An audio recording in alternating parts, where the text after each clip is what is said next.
Hi everyone, exam medicine channel में आप सभी का स्वागत है।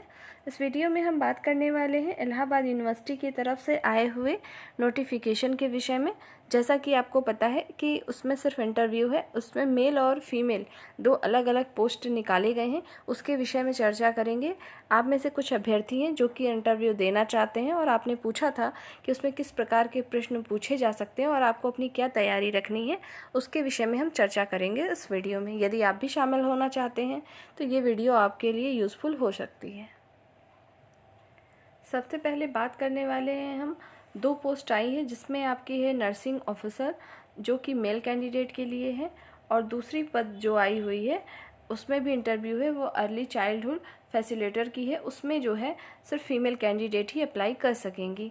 आपकी जानकारी के लिए बता दूं कि कल जब मैंने आपको ये वीडियो प्रोवाइड करी थी तो नर्सिंग ऑफिसर जो थे उसमें तो मेल कैंडिडेट का जिक्र था, लेकिन ये बाद में मैं जो है इसमें चीज़ें फ़ीमेल के लिए अलग से नहीं बताई गई थी। ये बाद में आप देखेंगे नोटिफिकेशन, उसमें मेंशन की गई हैं कि ये पोस्ट जो है सिर्फ फीमेल कैंडिडेट के लिए ही है। अब आप सब में से जो भी कैंडिडेट इसमें अप्लाई कर रहे हैं या करने वाले हैं, तो मैं आपको बता दूं कि जो आपके नर्सिंग ऑफिसर के लिए है, तो देखिए आपके जो इंटरव्यू कंडक्ट होने हैं वो है 29 को, ठीक है, 29 अगस्त को आपका इंटरव्यू है। तो उसके लिए आपको सबसे पहले क्या कर लेना है, जितने भी आपके डॉक्यूमेंट्स इसमें मांगे गए हैं इसेंशियल क्वालिफिकेशन में, वो आपको रेडी रखने हैं, ठीक है। उसके बाद आपका प्रश्न है कि आपके इंटरव्यू में क्या पूछेगा, तो आप साफ साफ देख सकते हैं इसमें ये चीज़ें कही गई थी। 2 ईयर एक्सपीरियंस मांगा हुआ था, ठीक है। तो आपके एक्सपीरियंस होने चाहिए, जैसे कि कोई हॉस्पिटल हो या क्लिनिक में, तो आपने अपने प्रैक्टिस के दौरान, यानी जो आपने वहाँ पे वर्क किया है 2 साल, आपने किस तरह के काम किए हैं उससे रिलेटेड आपको प्रश्न पूछे जाएंगे। ये कॉमन सी चीज़ है कि जो आपके नर्सिंग से रिलेटेड है तो आपने उसकी पढ़ाई भी की हो गई, और उसके विषय में हम आपको अच्छे से नहीं बता सकते हैं इस बारे में कि आपके सिलेबस में मतलब आप लोगों ने क्या पढ़ाई करी है क्या नहीं की है, तो वो आपको अच्छे से अपनी तरफ से तैयार रखना है, क्योंकि आपके पहली बात तो सब्जेक्ट से प्रश्न पूछे जाते हैं। जैसे आप किसी चीज़ का भी इंटरव्यू देने जाएंगे तो 2 तरीके की चीज़ होती है, एक तो आपकी पर्सनालिटी टेस्ट उसमें होता है ही, साथ साथ आपके नॉलेज के भी चेक होता है कि आपको कितना नॉलेज है, तो आपकी हर एक चीज़ को जज किया जाता है, ठीक है। अब हम यहाँ बात कर लें आपके इंटरव्यू को। कुछ लोग शायद ये सोच रहे होंगे कि आपका इंग्लिश में होगा इंटरव्यू, हिंदी में होगा, क्योंकि जो आपके 2 तरीके के पद हैं, तो हो सकता है कि कोई अगर इंग्लिश में प्रेफर करे और कोई हिंदी में, तो आपको इसके लिए परेशान नहीं होना है। जिसमें आप कंफर्टेबल हैं उस तरीके से आप अपना इंटरव्यू दे सकते हैं, क्योंकि इसमें कहीं ऐसा नहीं लिखा है कि आपका लैंग्वेज टेस्ट होगा या ऐसा कुछ भी नहीं। आपको पर्सनालिटी टेस्ट देना है, सिंपल सा। और दूसरी बात ये है कि आपका नॉलेज टेस्ट भी उसमें इंक्लूड है, क्योंकि यहाँ चूँकि कोई रिटन टेस्ट नहीं है तो उसका मतलब ये नहीं है कि आपसे प्रश्न पूछे नहीं जाएंगे। तो इसमें हर तरीके के मेंबर होंगे, जैसे कि आपका नर्सिंग स्टाफ का जब आपका इंटरव्यू होगा तो उस तरीके के आपको वहाँ पे मेंबर दिखाई देंगे। और जब दूसरा पद होगा जिसके लिए भी हम बात करने वाले हैं, जो कि आपके हैं फीमेल कैंडिडेट के लिए, उसमें आपका है कि अर्ली चाइल्डहुड जो है फैसिलिटेटर की जॉब है उसके लिए। तो आपको अपने जॉब के अकॉर्डिंग चीज़ों को तैयार रखना है, ठीक है। तो इसमें नर्सिंग के लिए मैंने आपको चीज़ें बताएं कि आपको अपना जो आपने पढ़ाई की होगी, नर्सिंग का कोर्स किया होगा, उसके दौरान जो भी आपने पढ़ाई की है उसमें आपकी अच्छे से पकड़ होनी चाहिए, क्योंकि वहाँ से आपसे कुछ भी प्रश्न पूछे जा सकते हैं। दूसरी बात रही आपके पर्सनालिटी टेस्ट की, तो आपको पर्सनालिटी टेस्ट में किस तरीके का आपका बिहेवियर है, किस तरीके से आपके बैठने का तरीका है, बोलने का तरीका है, कॉन्फिडेंस क्या है, इस तरीके की तमाम चीज़ें होती हैं। और साथ ही आपको चीज़ें ऐसे ज़रूर पढ़ें, जैसे नर्सिंग स्टाफ के लिए मेनली मैं बता रही हूँ कि जैसे आप देख रहे होंगे कोविड के बाद से बहुत सारी योजनाएं चलाई गई हैं, चाहे वो सेंट्रल गवर्नमेंट की तरफ से हो चाहे स्टेट गवर्नमेंट की तरफ से हो, ठीक है। तो आप देखेंगे कि, और ये देखेंगे आपकी मेडिकल लाइन में ही बहुत सारी चीज़ों में चेंजिंग करी गई है और कई हॉस्पिटल्स भी नए बनाए गए हैं। उससे रिलेटेड चीज़ों पर आपको ध्यान होना चाहिए। कोविड के दौरान जो भी चीज़ें हुई हैं, कोविड के दौरान जितने भी आप वैक्सीनेशन की बात कर लें या तो उसके डेटा की बात करें, या कितने मतलब वहाँ यहाँ पर भारत में कितने जो है टीके को बनाया गया या उससे रिलेटेड जानकारी आपको होनी चाहिए। ये सब चीज़ें आप पढ़ लीजिएगा, क्योंकि चूँकि ये नर्सिंग का है इस वजह से चीज़ें हो सकता है आपको ज़रूरत पड़े, तो ज़रूरी है कि ये चीज़ें देखें, क्योंकि ये चीज़ें बहुत ही ज़रूरी होंगी आज के टाइम में, ठीक है। और ये सारी चीज़ें हैं। और जो पोषण अभियान है, जिसको पहले मिड डे मील कहते थे, अब उसको नाम पोषण कर दिया गया है। तो ऐसा क्यों किया गया है ये आपको अच्छे से पता होगा, क्योंकि यहाँ पे कुपोषित बच्चों की संख्या बहुत ज़्यादा है जनसंख्या के दौरान देखें तो उस पर भी आपकी पकड़ होनी चाहिए। अच्छे से उसको भी पढ़िएगा कि जो आपकी चीज़ें होती हैं किस तरीके की होती हैं। ये सारी चीज़ें कॉमन है, आपको किसी से पूछने की नहीं ज़रूरत है कि आपके इंटरव्यू में क्या होंगे, क्योंकि मैं भी आपको अपने नॉलेज के थ्रू बता सकती हूँ कि इस तरीके के आपके प्रश्न पूछे जाएंगे।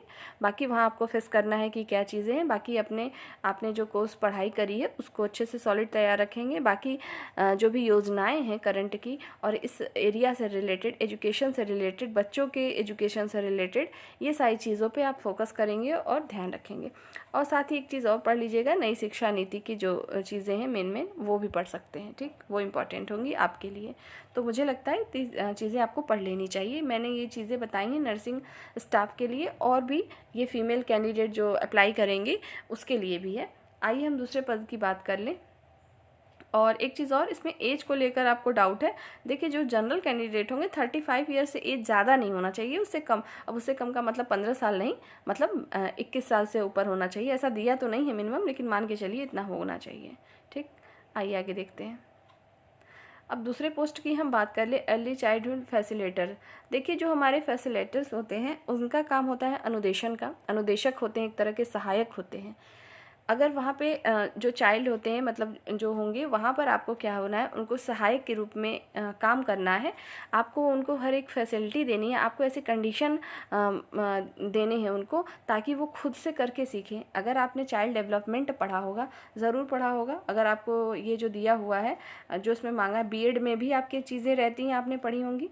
और diploma in early childhood education से रिलेटेड है तो उसमें भी होगा आपका, ठीक है। नर्सरी टीचर ट्रेनिंग आपने की होगी तो उसमें भी होगा। तो सीडीपी जो होती है बाल विकास से संबंधित चीज़ें, वो आपको जानकारी होनी चाहिए। फीमेल कैंडिडेट जो इसमें अप्लाई कर रही हैं, ये चीज़ें मैं उनको बता रही हूँ, ठीक है। और आप सभी को भी नई जो योजनाएं हैं भारत सरकार की हो या तो या आपके स्टेट गवर्नमेंट की हो, ये सारी चीज़ें आपको पता होना चाहिए। और साथ साथ ये पता होना चाहिए कि खासतौर से बच्चों से रिलेटेड और कुछ आपके जैसे संविधान में प्रावधान है जो कि आपने पढ़े ही होंगे कि 14 वर्ष से अगर कम वर्ष के बच्चे हैं और उनको आप काम नहीं करा सकते हैं और उनको निःशुल्क सुविधा दी जाएगी शिक्षा के क्षेत्र में। तो ये सारे जो आर्टिकल्स हैं वो भी आपको अच्छे से पता होने चाहिए। ये सारी चीज़ें आप ध्यान रखेंगे, क्योंकि आपका जो काम है मेन उसी के लिए ही है और अर्ली चाइल्डहुड है, ठीक है। इस वजह से भी आपको चीज़ें आनी चाहिए। और सीडीपी में आपने चीज़ें शायद पढ़ी भी होंगी, ना पढ़ी हो तो फिर से पढ़िए।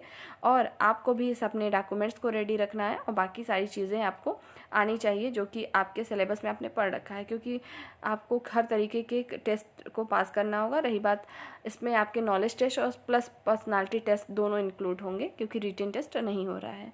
ये दोनों पोस्ट के लिए है।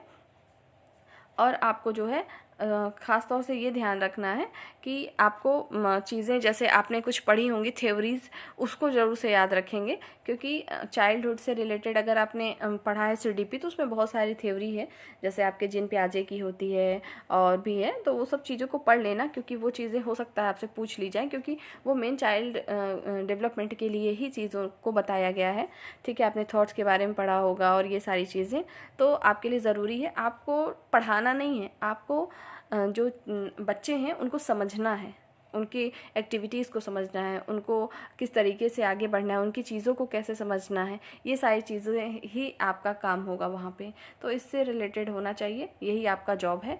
तो ये सब कुछ है, आप इसको पढ़िए और ज़्यादा टेंशन लेने की ज़रूरत नहीं है। जो लोग अप्लाई कर रहे हैं नॉर्मल वे में आप अपना दे सकते हैं इंटरव्यू, ठीक है। एक बार जाना चाहिए, अगर जो ये योग्यताएं रखते हैं जो इसमें मांगा है, मेरे ख्याल से सबको देना चाहिए, क्योंकि आपका भी एक चांस ही है, पर्सनालिटी ही अच्छा बेहतर ही होगा इंटरव्यू देने से। तो ये रही दोनों पद के विषय में जानकारी। मेरी तरफ से। अगर आपको कोई डाउट है तो आप पूछ सकते हैं। बाकी इंटरव्यू के लिए कहीं से कुछ बहुत याद करने की ज़रूरत नहीं है, ठीक है। बाकी आपके इन्वायरमेंट में जो चीज़ें चल रही हैं वो सब चीज़ों के बारे में जानकारी रखनी चाहिए। दूसरी बात ये है कि चूँकि आप यूनिवर्सिटी का ही में ही जा रहे हैं तो वहाँ के विषय में भी थोड़ी नॉलेज रख लीजिएगा। अगर नहीं भी पता होगा तो यूनिवर्सिटी का जब एग्ज़ाम हो रहा था तो कुछ चीज़ें मैंने यूनिवर्सिटी के विषय में वीडियो अपलोड करी थी। यूनिवर्सिटी के नाम से प्लेलिस्ट में होगी, वहाँ से देखिए या खुद से गूगल पे सर्च करिए तो आपको चीज़ें मिल जाएंगी। तो ये सारी चीज़ें थी आपको बतानी थी। इसके अलावा आपकी कोई क्वेरी हो तो आप पूछ सकते हैं। नेक्स्ट वीडियो में हम फिर से मिलेंगे, तब तक के लिए टेक केयर। जय हिंद।